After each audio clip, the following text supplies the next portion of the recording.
Welcome students in your channel study with Salman sir. So students, कैसे हैं आप सब लोग? I hope you all are safe and healthy. So students, today we are going to discuss gold leaf electroscope विद्युत दर्शी। So students, विद्युत दर्शी electroscope ये करता क्या है? तो स्टूडेंट्स, सबसे पहले बात अगर मैं बताऊं तो गोल्ड लीफ इलेक्ट्रोस्कोप जो है ये हमें किसी भी बॉडी पर चार्ज की प्रेजेंस का पता लगाता है कि किसी बॉडी पे चार्ज है या नहीं है। And it also determines the nature of charge. समझ रहे हैं मेरी बात? To detect the presence of charge on a body, a simple device is used which is called electroscope and it is also determine the nature of charge. ये charge का nature भी बताएगा, उसकी बॉडी पे जो चार्ज है वो कैसा चार्ज है। और हम इलेक्ट्रोस्कोप से ये भी कंपेयर कर सकते हैं, अगर हमारे पास कोई दो बॉडी है तो उन दोनों बॉडी में से किसमें चार्ज ज्यादा है किसमें कम है, ये भी हमें बताता है इलेक्ट्रोस्कोप। तो सिंपली अगर बात करें इलेक्ट्रोस्कोप की स्टूडेंट, तो इलेक्ट्रोस्कोप क्या होता है, कैसे बना होता है? तो स्टूडेंट्स, आप इसको सिंपल एक प्लास्टिक के डब्बे से भी बना सकते हो। आप अगर YouTube पे टाइप करते हो इलेक्ट्रोस्कोप तो आपको बहुत सारे एक्सपेरिमेंट मिल जाएंगे, आप घर पे इलेक्ट्रोस्कोप बना के देख सकते हो। और जो प्रोफेशनल इलेक्ट्रोस्कोप की बात करें तो students, there is a glass jar in electroscope. एक ग्लास जार होता है हमारे पास इलेक्ट्रोस्कोप में। ये चार्ज ये तो बताएगा ही बताएगा कि बॉडी पे चार्ज है, और हमको ये आइडेंटिफाई करने में मदद करता है कि बॉडी पे जो चार्ज है वो किस नेचर का है। अब बात करें तो एक ग्लास जार होता है। अब अलग अलग बात करें तो अलग अलग तरह के इलेक्ट्रोस्कोप बना सकते हैं हम। किसी में वुडन बेस होता है, किसी के अंदर हम मेटेलिक बेस यूज करते हैं, उसका सारी बात डिस्कस करते हैं। चलो अपने एक ग्लास जार होता है जो कि नीचे से ओपन होता है, ठीक है, और नीचे मेटेलिक बेस होता है। मेटेलिक बेस होता है और उसके साथ दो पहले मेटेलिक बेस की बात करें। मेटेलिक बेस होता है, उसका एक अपना रीजन है, वो बाद में आपसे बात करूंगा अभी। और इसके जो इसका ओपन होती है ऊपर की तरफ, वहां पर एक रबर की कॉर्क होती है स्टूडेंट, रबर कॉर्क। ये रबर कॉर्क क्या काम करती है इसके बारे में बात करेंगे। इसमें से एक मेटेलिक रोड, जनरली ब्रास की यूज करते हैं हम लोग, मेटेलिक रोड होती है। उस मेटेलिक रोड के एक अंदर की तरफ जो एंड होता है उस पर दो गोल्ड लीफ लगी होती है। स्टूडेंट, समझ आ रही मेरी बात? Two gold leaves are situated at the end of metallic rod. अब होता क्या है स्टूडेंट, इस मेटेलिक रोड के जो सेकंड एंड होता है उस पर एक मेटेलिक डिस्क होती है, वो भी ब्रास की होती है, जनरली मेटेलिक डिस्क होती है। ये डिस्क का थोड़ा रीजन ये है कि बस हमको ज्यादा सरफेस मिलता है, धीरे धीरे समझ आएगी बात आपको, और बताता हूं मैं आपको। एक ब्रास मेटेलिक रोड होती है, ब्रास की रोड होती है, ब्रास रोड की स्पेलिंग सही है क्या अपनी? हाँ चलो ठीक, जो भी है। और गोल्ड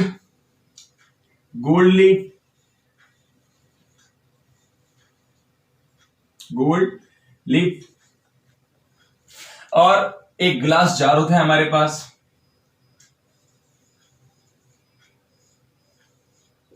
और ऊपर की तरफ एक मेटेलिक डिस्क होती है, रोड के ऊपर मेटेलिक डिस्क।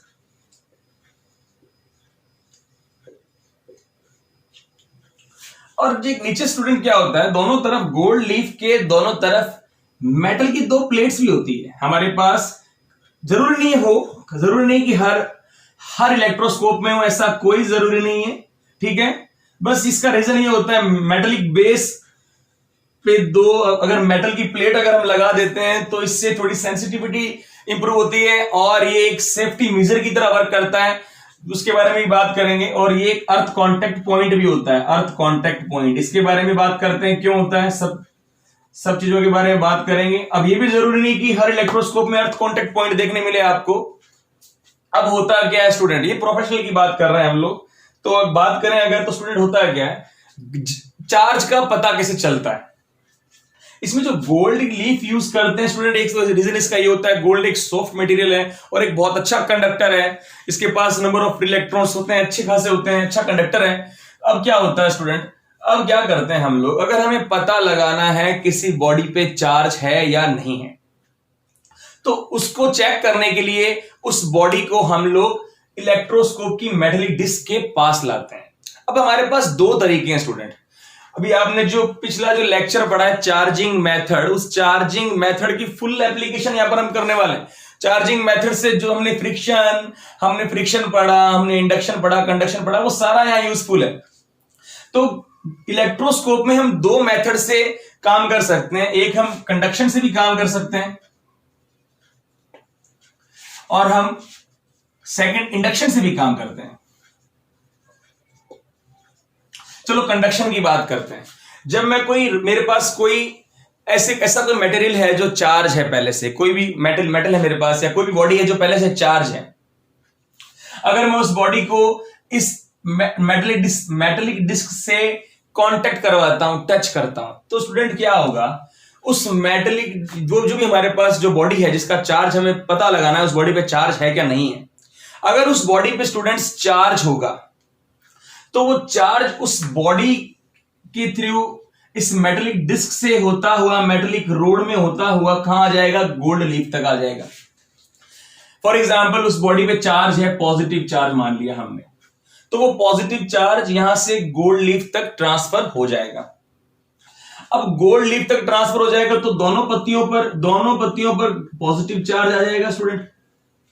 और जैसा आप पहले पढ़ चुके हो चार्ज के नेचर के बारे में कि चार्ज जो सेम चार्ज होते हैं रिपल ईच अदर, तो यहां पर अगर दोनों पत्तियों पर, बोथ लीव्स पे अगर सेम चार्ज होगा, then students they repel each other, तो एक दूसरे को रिपल करेगी, they will repel each other, then they move away from each other. समझ आ रही मेरी बात? तो पत्तियां क्या करेगी, एक दूसरे से दूर हटने की कोशिश करेंगी, बहुत पतली होती है, बहुत सॉफ्ट होती है। जैसे ही थोड़ा सा चार्ज इस पे आता है तो ये क्या करती है, जब दोनों पे सेम चार्ज होगा तो एक दूसरे से दूर हटना शुरू कर देंगी। Are you getting my point? तो इसकी वजह से हमें पता लग जाता है कि हाँ बॉडी पे चार्ज है या नहीं है। निगेटिव चार्ज होता है तो इस पे निगेटिव चार्ज आ जाता। समझ रहे हैं मेरी बात? पर स्टूडेंट्स अगर बॉडी पे चार्ज होता ही नहीं तो कोई फर्क नहीं पड़ता, दोनों गोल्ड लीव्स एक दूसरे के पास चिपकी भी रहती, जिससे हम लोग ये पता लगा लेते कि बॉडी पे कोई तरह का चार्ज नहीं है। बात समझ रहे? अब स्टूडेंट्स, अब कैसे हम डिटरमाइन करें, फाइंड करें कि बॉडी पे चार्ज कौन सा है, चार्ज का नेचर कौन सा है। अब एक बात और करते हैं, इंडक्शन के थ्रू कैसे काम करेंगे। इंडक्शन के थ्रू भी काम कर सकते हैं। देखो स्टूडेंट क्या होगा, अगर मान लो मेरे पास कोई चार्ज बॉडी है, फॉर एग्जाम्पल पॉजिटिव बॉडी है, तो क्या होगा, इंडक्शन पढ़ा है आपने, चार्जिंग मेथड पढ़ चुके हो आप लोग, आपको पता है।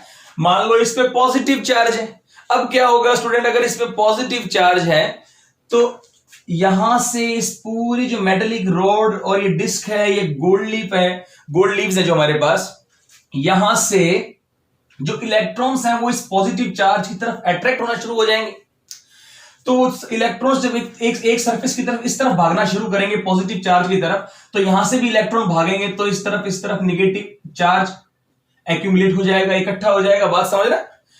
और इस तरफ कैसा चार्ज हो जाएगा, क्योंकि आपने पढ़ा इंडक्शन के अंदर जब एक चार्ज बॉडी को अनचार्ज बॉडी के पास लाते हैं तो उसकी एक सरफेस पॉजिटिवली या निगेटिवली और दूसरी सरफेस पे अपोजिट चार्ज प्रोड्यूस हो जाता है, क्योंकि क्या होता है, इलेक्ट्रॉन मूव करते हैं एक जगह से दूसरी तरफ। अब यहां से इलेक्ट्रॉन्स मूव करना शुरू कर देंगे इसकी तरफ, इस पूरे एपरेटस में, इस डिस्क और रोड और गोल्ड लीफ से जो इलेक्ट्रॉन है वो इस तरफ भागना शुरू करेंगे और इस तरफ एक्यूमुलेट हो जाएंगे। तो इस तरफ का जो पोर्शन होगा वो क्या हो जाएगा, वो पॉजिटिवली चार्ज हो जाएगा। बात समझ रहे हो स्टूडेंट्स? अभी भी आपने एक चीज नोट की, अगर मैं इसको कांटेक्ट करवाता हूं इसके साथ कंडक्शन, तो भी गोल्ड लीफ पे पॉजिटिव चार्ज ही था। और अगर हम इंडक्शन की बात करें तो भी क्या आया, देखो गोल्ड लीफ पे पॉजिटिव चार्ज ही आया। समझ रहे हैं? गोल्ड लीफ पे पॉजिटिव चार्ज ही आ रहा है, सेम चार्ज आ रहा है। जिस बॉडी को अपने चेक कर रहे हैं उस बॉडी का चार्ज ही आ रहा है गोल्ड लीफ पे। चाहे कंडक्शन लगाओ चाहे इंडक्शन लगाओ, आपको गोल्ड लीफ पर वही चार्ज मिलेगा जो बॉडी पे चार्ज है। ठीक है? और इस चार्ज को हम लोग बोल सकते हैं इलेक्ट्रोस्कोप चार्ज। ये जो चार्ज होता है इसको हम कहते हैं इलेक्ट्रोस्कोप चार्ज। इलेक्ट्रोस्कोप चार्ज आप कंडक्शन इंडक्शन दोनों तरीके से काम कर सकते हो। और बात करें डिस्क की, तो डिस्क हमको एक ज्यादा सरफेस देती है, हमको डिस्क की वजह से हमको ज्यादा सरफेस एरिया मिलता है, तो चार्ज को यहां पर जगह मिलती है इकट्ठा होने के लिए, तो हमारा इस पूरे एपरेटस की सेंसिटिविटी बढ़ जाती है। और बात करें अगर हम इस लीव्स की बात करें, ये मेटलिक स्ट्रिप्स लगा रखी दोनों तरफ, जो आयरन की या टीन की स्ट्रिप भी यूज कर लेते हैं, आयरन की भी यूज कर लेते हैं। ठीक है। अब ये क्या करती हैं, अब देखो स्टूडेंट्स क्या करता है, ये पूरा जो इसका जो बेस है पूरा कैसा है, कंडक्टिव बेस है। कैसा है, कंडक्टिव बेस। अब मैं बता रहा हूं कोई जरूरी नहीं कि हर इलेक्ट्रोस्कोप में हो, ठीक है। तो कंडक्टिव बेस ये क्या करता है स्टूडेंट, ये क्या करता है, इसकी अब देखो इस पे अगर पॉजिटिव चार्ज है तो इस टीन की इस तरफ वाली सरफेस पे नेगेटिव चार्ज प्रोड्यूस होगा ड्यू टू इंडक्शन। पता है ना आप लोगों को, हाँ, स्टीन की इस तरफ वाली सरफेस पे पॉजिटिव चार्ज हो सकता है प्रोड्यूस, पर हम बात करें अगर इस तरफ कैसा चार्ज प्रोड्यूस होगा, नेगेटिव चार्ज प्रोड्यूस होगा। तो गोल्ड लीफ को चार्ज की प्रेजेंस में एक दूसरे से दूर हटने में सपोर्ट मिलेगा, मदद मिलेगी, क्योंकि पॉजिटिव को नेगेटिव अपनी तरफ अट्रैक्ट करेगा तो गोल्ड लीफ को एक दूसरे से दूर हटने में मदद मिलेगी। एक तो ये पॉजिटिव रिपल करेगा तो दूर हटेगी, फिर ये नेगेटिव भी इन पत्तियों को अपनी तरफ खींचने की कोशिश करेगा, जिससे सेंसिटिविटी बढ़ेगी। स्टूडेंट समझ रहे हैं मेरी बात, जिससे हम लोग माइनर से माइनर चार्ज को भी डिटेक्ट कर सकते हैं। अब बात करें और क्या करता है, तो स्टूडेंट और भी बहुत सारे काम है। देखो ये जो रबर कॉर्क होती है ना, रबर कॉर्क, इसका काम होता है कि कोई इस एपरेटस के अंदर हमारे कोई बाहर कोई चार्ज, एक्सटर्नल चार्ज इसमें इंटर ना कर सके, ठीक है, पूरी तरीके से सील रहती है ये। और अब क्या होता है स्टूडेंट, अब ये जो वुडन जो अपना जो कंडक्टिव बेस है, ये क्या करता है, ये जो एयर हम बोल सकते हैं, जो चार्ज एयर लीकेज चार्ज होता है, जो एयर की तरह एयर में जो लीकेज चार्ज होता है उसको भी अट्रैक्ट करता है, उसको अट्रैक्ट कर लेता है। एपरेटस के अंदर कोई एक्स्ट्रा या एक्सटर्नल चार्ज हम बोल सकते हैं नहीं रहेगा, क्योंकि ये उसको अट्रैक्ट करता है। और अर्थ पॉइंट होने की वजह से हम लोग उस चार्ज को अर्थ को ट्रांसफर कर देते हैं, जिसकी वजह से हमको हमारे पूरे एपरेटस की सेंसिटिविटी डेवलप होती है। अब एक और बात करें, जार की सरफेस पे अगर कोई चार्ज है, ड्यू टू द फ्रिक्शन अगर कोई जार की सरफेस पे कोई चार्ज आ गया तो उसको भी अट्रैक्ट करता है, तो उसके बाद अर्थ कांटेक्ट पॉइंट की थ्रू हम उस चार्ज को रिमूव कर सकते हैं यहां से। समझ रहे हैं, तो सेंसिटिविटी बढ़ती है, क्योंकि अंदर अगर कोई और चार्ज होगा पहले से तो वो हमारे एक्सपेरिमेंट को इफेक्ट करेगा। अब अगर बात करें सेफ्टी मेजर की तरह कैसे वर्क करता है ये, तो देखो स्टूडेंट सेफ्टी मेजर की तरह ऐसे वर्क करता है। कई बार क्या हो, कोई बॉडी हमने इसको कांटेक्ट करवाई और उस बॉडी पे मान लो बहुत ज्यादा चार्ज हो, तो गोल्ड लीफ एक दूसरे से बहुत ज्यादा दूर हटेंगी, तो फटने का डर रहता है गोल्ड लीफ का। तो गोल्ड लीफ क्या होता है, जैसे दूर हटती है एक दूसरे से ज्यादा दूर हटेगी अगर, तो इनके कांटेक्ट में आ जाती है। गोल्ड लीफ इसको टच कर जाएगी, ये गोल्ड लीफ इस टीन की स्ट्रिप को टच कर जाएगी, जिसकी वजह से क्या होगा, वो अपना चार्ज उसको ट्रांसफर कर देगी, जिससे गोल्ड लीफ फटेगी नहीं। हमारी बात समझ रहे हो। अब ये बात कर रहे हैं ग्लास जार की। अगर आप टाइप करो यूट्यूब पे इलेक्ट्रोस्कोप, तो कई बार आप देखोगे कई कंटेनर मेटेलिक कंटेनर भी यूज करते हैं, तो वहां भी अर्थ कांटेक्ट पॉइंट काम आता है। दोनों तरफ मेटेलिक वॉल होती है दोनों तरफ, और उनके आमने सामने एक ग्लास प्लेट लगी होती है, जिससे हम लोग देख सकें अंदर क्या हो रहा है। और अगर बात करें प्रोफेशनल के अंदर, स्केल भी लगा होता है, कईयों में यहाँ पे स्केल भी लगा होता है, ताकि हमें जो डाइवर्ज हो रही है, एक दूसरे से दूर हट रही है, इसका पता भी चल जाए कितना दूर हट रही है। समझ रहे हो, ठीक है। तो कोई जरूरी नहीं कि हर जगह आप नॉर्मल प्लास्टिक के डब्बे से भी बना सकते हो, लेकिन हाँ, माइनर से माइनर चार्ज डिटेक्ट करना है, प्रोफेशनल इलेक्ट्रोस्कोप चाहिए, तो सारी चीजें ध्यान में रखनी पड़ती है। अब अगर बात करें स्टूडेंट, ये आइडेंटिफाई कैसे करेगा कि चार्ज है कौन सा, इस बॉडी पे चार्ज कौन सा है। तो स्टूडेंट उसके लिए हमको पहले एक और बॉडी चाहिए, जिस बॉडी का चार्ज हमको पहले से ही नॉन हो, पहले से ही ज्ञात हो, पहले से ही पता हो उस बॉडी का चार्ज। फॉर एग्जाम्पल ये बॉडी बी है, जिसका चार्ज मुझे पता लगाना है कि इस पे कौन सा चार्ज है। अगर ये गोल्ड स्ट्रिप आपस में एक दूसरे से दूर अगर नहीं हटती है, इट मींस बॉडी पे कोई चार्ज ही नहीं है। लेकिन अगर ये मान लो कि एक दूसरे से दूर हटना शुरू कर दे पत्तियां, देन इट मींस बॉडी पे चार्ज है। अब वो कौन सा है, तो उसके लिए हमारे पास एक बॉडी और होनी चाहिए। ये अननोन बॉडी मान लिया, ये अननोन है, इसका चार्ज नहीं मालूम, पर एक बॉडी और होगी हमारे पास जिसका चार्ज हमको पहले से मालूम होगा। नॉन बॉडी हमारे पास जिसका चार्ज हमको पहले से मालूम है। अब सुनो स्टूडेंट, क्या हुआ, इसका चार्ज इसको दे दिया, इलेक्ट्रोस्कोप को चार्ज मिल गया। अब मैं इलेक्ट्रोस्कोप का चार्ज पता लगाना चाहता हूं, इलेक्ट्रोस्कोप का चार्ज पता चल जाएगा, इट मींस मुझे अननोन बॉडी का चार्ज मालूम चल गया। अब ये नॉन बॉडी है, मान लिया इस नॉन बॉडी पे चार्ज पॉजिटिव चार्ज ही है। अब स्टूडेंट क्या होगा, अब अगर इस नॉन बॉडी को मैं इससे कांटेक्ट करवाता हूं, तो पहले से पॉजिटिव चार्ज थी, फिर इसका पॉजिटिव चार्ज भी इसमें और चला जाएगा। समझ रहे हो बात को? इसका पॉजिटिव चार्ज भी इसको और इसमें और चार्ज जाएगा, ये और ज्यादा दूर हटेंगी। Degree of divergence directly proportional to the magnitude of charge. इस पत्तियों पर जितना ज्यादा चार्ज होगा ये उतना ज्यादा रिपल करेगी एक दूसरे को और उतनी ज्यादा एक दूसरे से दूर हटेगी। समझ रहे हैं? अब पॉजिटिव इसको टच करवाऊं, कांटेक्ट करवाऊं, तो इसका पॉजिटिव चार्ज भी इसमें ट्रांसफर हो जाएगा और वो चार्ज जिसकी वजह से यहां पर पॉजिटिव चार्ज की मात्रा और बढ़ जाएगी, अमाउंट, तो ये और ज्यादा दूर हटेगी।